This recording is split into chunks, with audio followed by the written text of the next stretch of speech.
Księżniczka przychodzi w Halloween.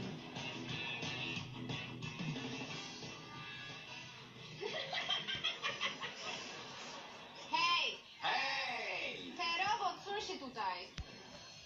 Dzień dobry! Witamy w Halloween! Czym mogę służyć? Nie smakował mi deser. No nie! Taki zły? Aż zęby bolą. Hej, odejmij od rachunku, dobra? Ale zjadłeś calutką porcję i oblizujesz talerz. Ochładam bolący język. Ja nie wiem, co to jest ból. Ech, Au! Au! Au! Teraz cię rozumiem. Hej!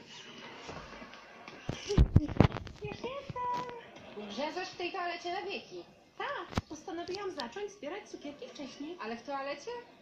Aha, pukałam do drzwi wszystkich kabin.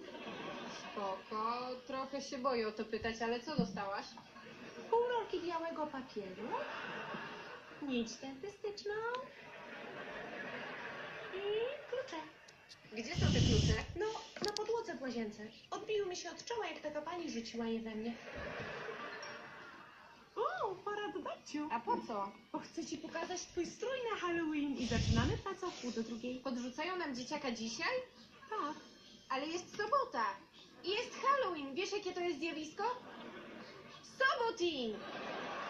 Zdarza się tylko raz na 350 lat. A nie powinno się zdarzać mniej więcej co 7 lat? Odkąd się taka mądra zrobiłaś?